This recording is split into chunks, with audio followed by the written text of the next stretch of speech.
Assalamualaikum warahmatullahi wabarakatuh.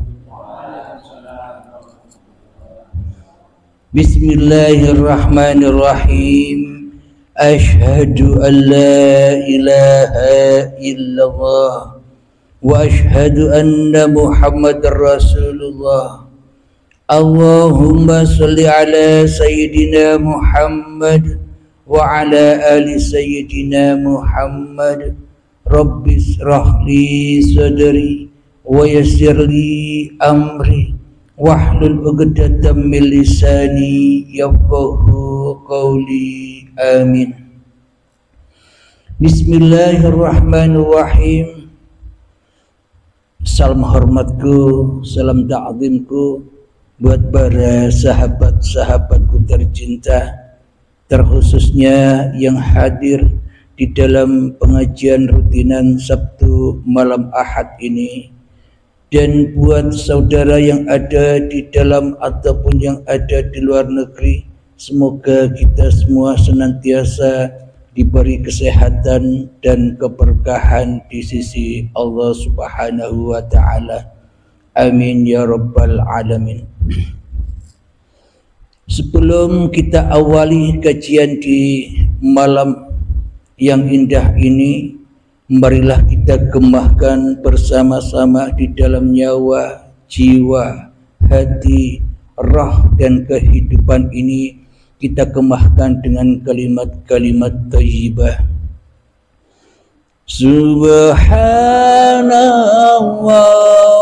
walhamdulillah wa la ilaha illallah wallahu akbar wa la haula wa la quwwata illa billahil aliyyil azim. Sadaqallahul azim. Kali ini kami akan membuka hijab yang ada pada zikiran yang kita sering lantunkan setelah ba'da salat fardu, yaitu ketika selesai salat fardu kita membaca zikiran Astaghfirullahalazim alladzi la ilaha illa huwal hayyul qayyum wa atubu ilaih, yang artinya aku memohon ampun kepada Allah yang maha agung. Tiada Tuhan yang berhak disembah kecuali Allah, Zat yang maha hidup, kekal abadi dan terus menerus mengurus makhluknya tiada henti, dan aku bertaubat kepadanya. Jadi selama ini sebelum kita mengkaji hakikat diri sejati manusianya, kita masih bermain-main di dalam tata bahasa saja, yakni zikiran syariat saja. Astagfirullah secara syariat saja. Jadi kali ini marilah kita tingkatkan lagi sampai syariat menuju hakikatnya. Apa yang dimaksud istighfar itu? Apa yang dimaksud mohon ampunan itu? Yang dimaksud istighfar dan mohon ampunan itu hakikatnya yakni bertaubat dari menjadi Tuhan di dalam hati kita. Jadi meskipun ribuan kali kita baca istighfar, sementara di dalam hati kita masih mensekutukan Allah dengan diri kita, masih menyerupai Allah dengan diri kita. Kita masih merasa lebih wujud daripada wujudullah. Kita merasa lebih hidup daripada hidupnya Allah.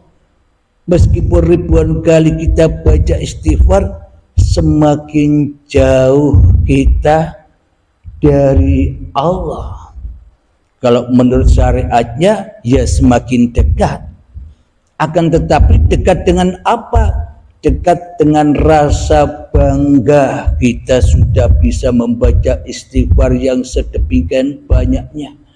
Kita merasa sudah mulia setelah membaca istighfar yang ribuan kali.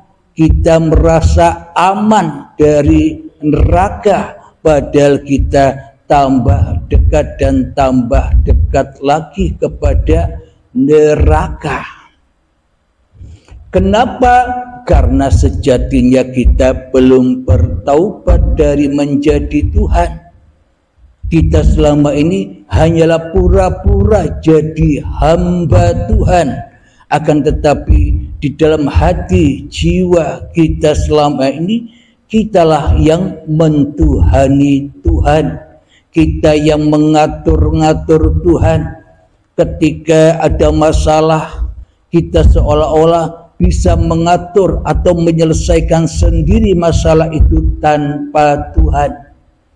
Karena itulah kita di dalam ba'da sholat berzikir untuk memohon ampunan kepada Tuhan supaya kita tidak jadi Tuhan lagi.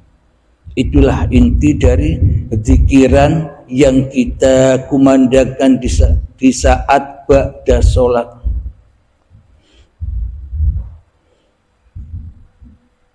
Kemudian la ilaha illallah wahdahu la syarika lah, lahu mulku wa lahul hamdu yuhyi wa yumitu wa huwa ala kulli syai'in qadir. Allahumma la mani'a, artinya tiada Rabb atau tiada Tuhan yang berhak disembah selain Allah yang Maha Esa. Tidak ada sekutu baginya. Alhamdulillahirabbil alamin.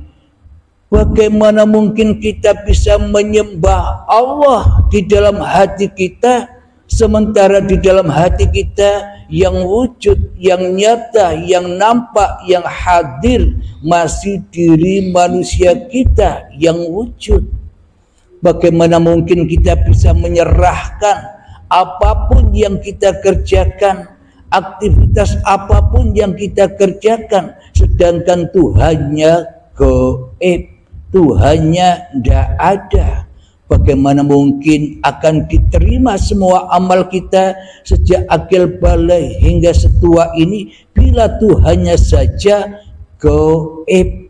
Berarti secara tidak langsung kita ketahui di dalam hati kita bahwa semua amal ibadah kita tidak akan sampai kepada Allah, namun hanya untuk pemuas hawa nafsu kita sendiri saja.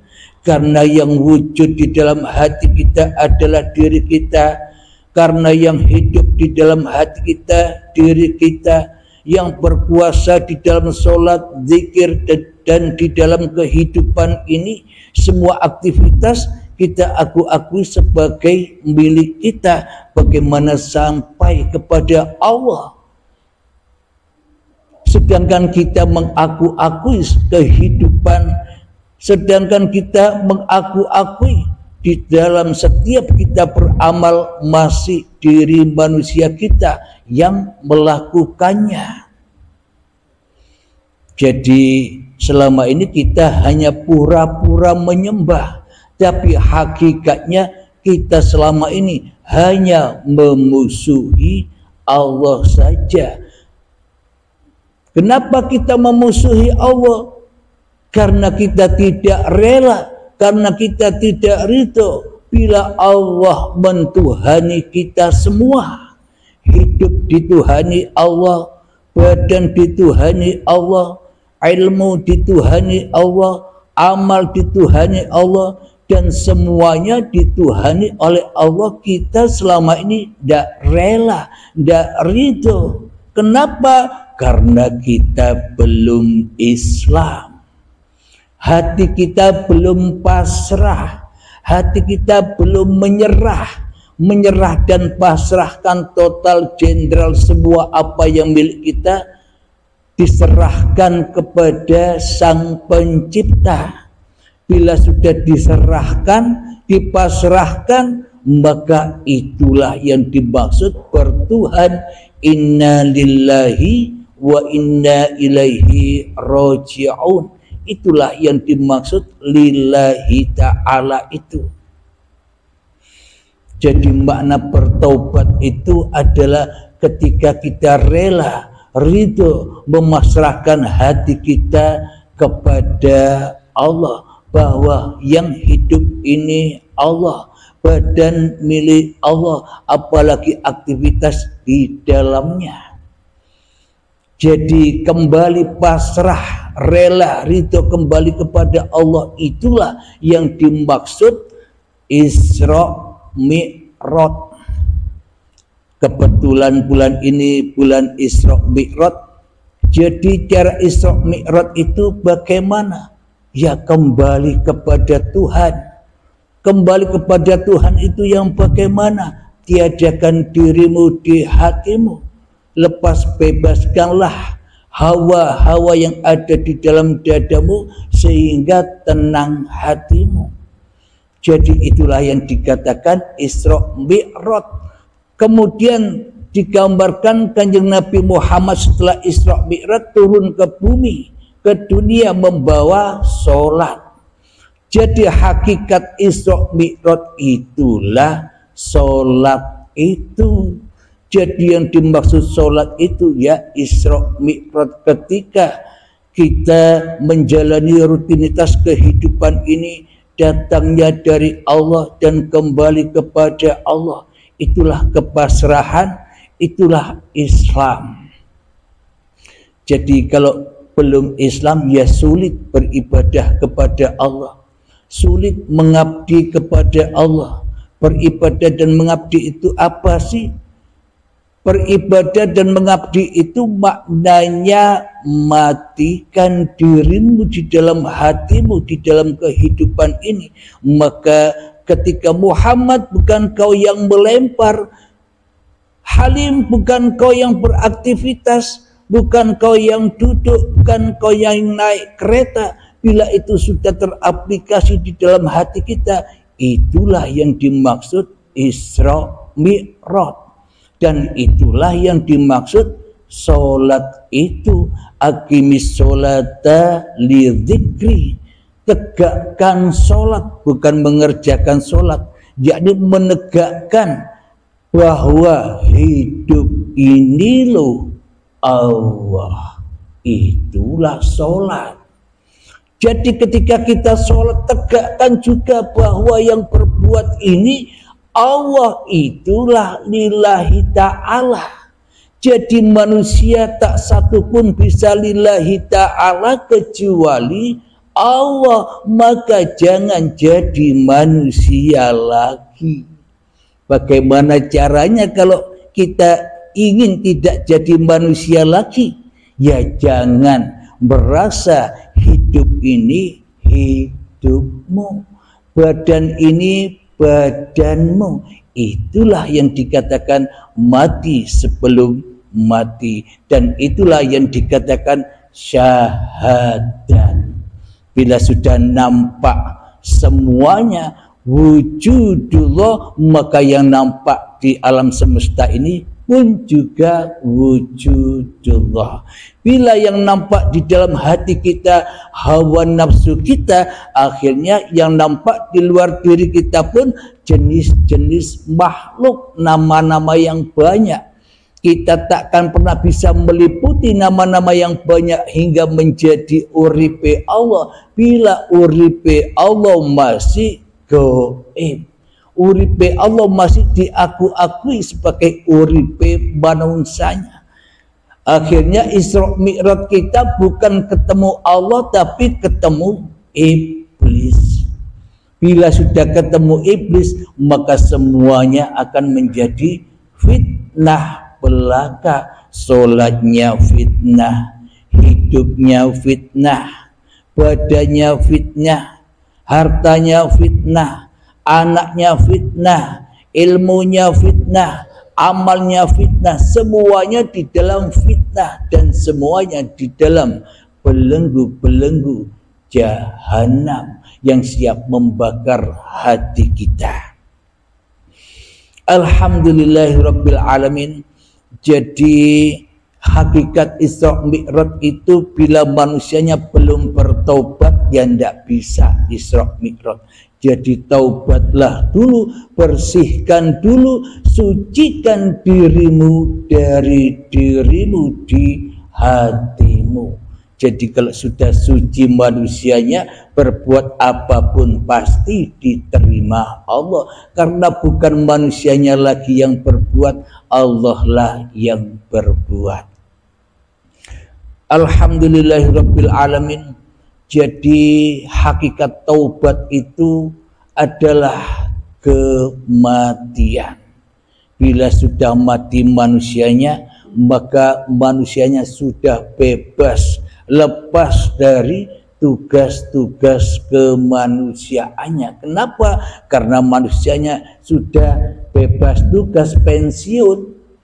Karena dikembalikan lagi kepada yang berperan, kepada dalangnya. Sebagai manusia yang sudah kembali kepada dalangnya, ya ikuti saja apa permainannya dengan rela hati, dengan sukacita. Itulah yang dimaksud iman kepada qada dan qadarnya Allah. Ketika kita sudah melewati pintu kiamat, pintu kematian, lalu bangkitlah kesadaran manusianya di dalam berlillahi ta'ala. Jadi apa yang dibawa oleh Kanjeng Nabi Muhammad tentang innamal a'malu binniyah itu tidak segampang dipraktekkan. Akan tetapi bila manusianya belum bertaubat dari menjadi Tuhan di dalam hatinya, selamanya takkan pernah bisa lillah, selamanya takkan pernah bisa khusyuk sholatnya. Alhamdulillahirabbil alamin. Mungkin yang sebentar ini akan menjadi berkah untuk kita semua. Semoga kita semua termasuk diri saya memahami apa-apa yang sudah dipaparkan. Sebelum kita akhiri kajian di malam yang indah ini, marilah kita kemahkan sholawat dari Mintabul Bala. Allahumma salli ala sayyidina Muhammad wa ajlili zalimin bizalimin. Allahumma salli ala sayyidina Muhammad wa ajlili zalimin bizalimin wa akhrijna min bainihim salimin wa ala alihi wa sahbihi ajma'in. Bismillahirrahmanirrahim. Alhamdulillahirabbil alamin. Allahumma shalli ala sayyidina Muhammad wa ala ali sayyidina Muhammad. Allahumma ya qadiyal hajat, Allahumma ya mujibad da'awat, Allahumma ya rafi'ad darajat, Allahumma ya muhillal muskilat, Allahumma ya syafiyal amrat, Allahumma ya kafiyal muhimmat, Allahumma ya dafi'al bariyat. Allahumma khtim lana bil iman, Allahumma khtim lana bil Islam bijahi sayyidil mursalin. Rabbana atina fid dunya hasanah wa fil akhirati hasanah wa qina adzabannar. Wa sallallahu ala sayyidina Muhammad wa ala alihi wa sahbihi wa sallam. Walhamdulillahi rabbil alamin. Akhir kalam. Assalamualaikum warahmatullahi wabarakatuh.